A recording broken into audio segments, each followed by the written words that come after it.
Сәлеметсіздер ме, балалар?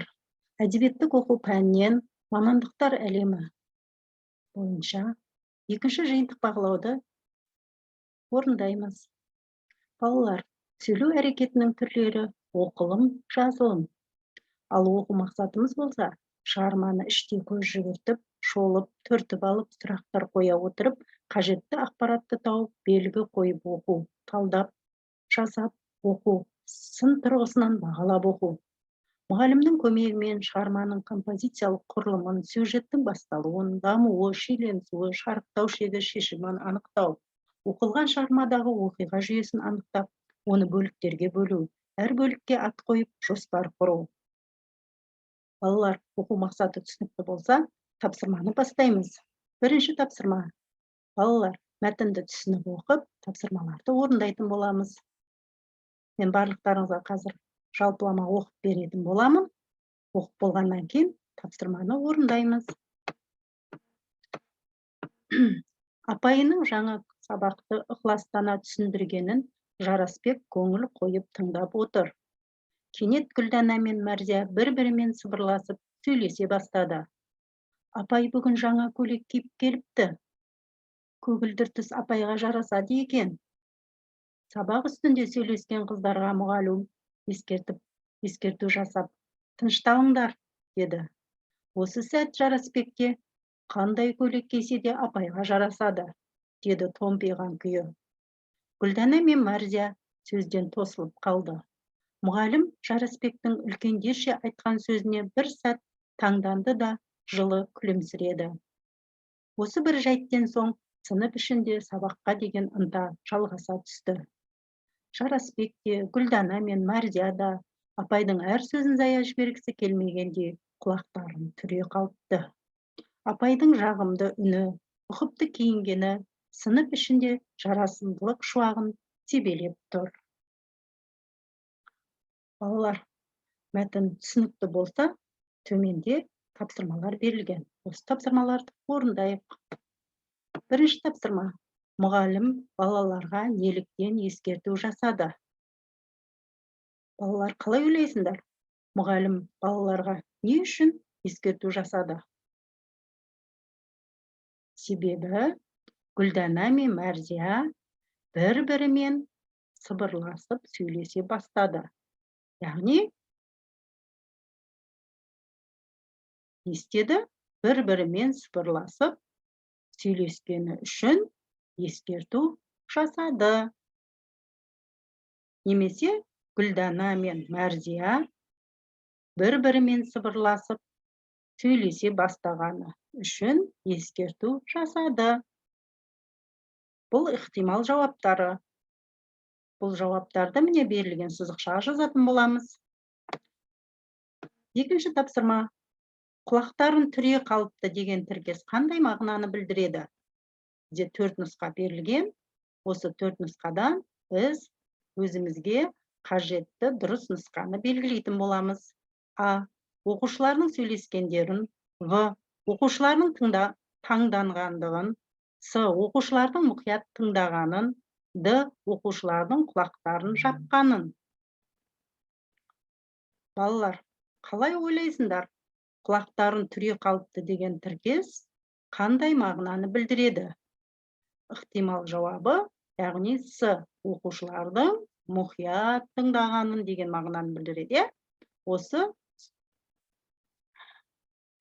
тіркесті, яғни осы С жауап нұсқасын белгілесеңіздер болады. Үшінші тапсырма. Мәтіннен айтқанды мұқият тыңдау деген мағынада қолданылып тұрған сөзді тауып жаз. Не дейді балалар? Мәтіннен айтқанды мұқият тыңдау деген мағынада қолданылып тұрған сөзді тауып жаз дейді. Яғни мәтінде бұл қайсы сөз болуы мүмкін? Міне, Жарасбек те, Гүлдана мен Мәрзия да апайдың әр сөзін зая жібергісі келмегендей құлақтарын түре қалыпты. Осы болса да болады. Немесе сынып ішінде сабаққа деген ынта жалғаса түсті. Бұдан гөрі бізде құлақтарын түре қалыпты деген ықтимал жауапқа келеді екен балалар. Міне біз осы мәтіннен осы сөзді айтқанды мұқият тыңдау деген мағынада қолданылып тұрған сөзді не істейді екенбіз? Мына жерге жазады екенбіз. Яғни құлақтарын түре қалыпты деген сөз. Жақсы. Келесі 4-ші тапсырма. Мәтіннен оқиғаның дамуын білдіретін бөлікті тауып қоршапсыз дейді. Демек, міне қараймыз балалар. Мәтіннен оқиғаның дамуын білдіретін бөлікті тауып қоршапсыз дейді. Яғни ол қай жер? Бұл міне дамуы ол апай бүгін жаңа көйлек киіп келіпті дегеннен басталып, қандай көйлек кисе де апайға жарасады деген бұл жер, бұл оқиғаның дамитын жері. Міне біз осы жерді қоршап сызып көрсетсек болады екен. Келесі 5-ші тапсырма. Мәтін кейіпкерлерінің атын жаз дейді. Яғни біз міне мына жерде мәтіннің кейіпкерлері кімдер еді олар міне?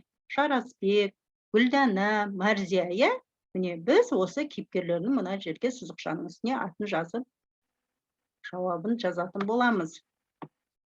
6-шы тапсырма. Өзің қалаған мамандықты жаз және неліктен қалағаныңды ауызша түсіндір. Демек, енді біз өзіміздің қалауымыз бойынша мамандығымызды жазамыз және неліктен қалағанымызды ауызша түсіндіретін боламыз. Демек, міне мына жерге балалар, мәселен, мен дәрігер болғым келеді. Мен мұғалім болғым келеді. Яғни, әрі қарай неліктен? Себебі маған адамдарды емдеген ұнайды. Немесе, маған мұғалім болсаңыз, маған несі ұнайды оның? Сабақ өткен ұнайма, түсіндірген мүмкін балалар ұнайма. Міне, неліктен қалағанын әрі қарай ауызша түсіндіретін боламыз балалар. Түсінікті болса, 2-ші тапсырмаға өтеміз. Балалар, баяндалған мәтінді 3 бөлікке бөлеміз және әр бөліміне ат қойып жазады екенбіз. Яғни, бөлімдер басы, негізгі бөлім, соңы болады. Демек, басына тақырыпты қалай қоямыз? Басы қалай басталды? Апайдың жаңа сабақты ықыластана түсіндірген, демек, басы не еді бұның? Сабақ еді, демек, басына сабақ, немесе жаңа сабақ деп те және қараймыз тақырыптың бас жағына құрылуы, солай атасақ болады. Ал негізгі бөлімге біз міне негізгі бөлімде не туралы айтылды? Көйлек туралы айтылды. Демек, көйлек деп қойсақ болады, немесе жаңа көйлек, қалай деп атасақ болады. Тағы да басқа өзімізге қажетті ұнаған осы тақырыпты қойсақ болады. Ал соңғы бөліміне, міне, мысал үшін соңында не болды? Барлығы мұғалімді ынтамен тыңдады, одан кейін не істеді? Сыныптың ішінде жарасымдылық шуағы себелеп тұрды дейді. Демек, соңында, мысал үшін бұл жерге сабақ деп та, сынып деп те қойсақ болады, немесе жарасымдылық шуағы деп та соңғы тақырыбына қойсақ болады екен. Әрине, ол өз пікірлеріңіз, өз ойларыңызбен қойғандарыңыз дұрыс. Ал бұл менің ықтимал жауаптарым. Балалар, біз енді міне 1-ші тапсырма бойынша 7 балл жинауымыз қажет, ал 2-ші тапсырма бойынша 3 балл, барлығы 10 балл жинауымыз қажет екен балалар. Балалар, сіздерге сәттілік.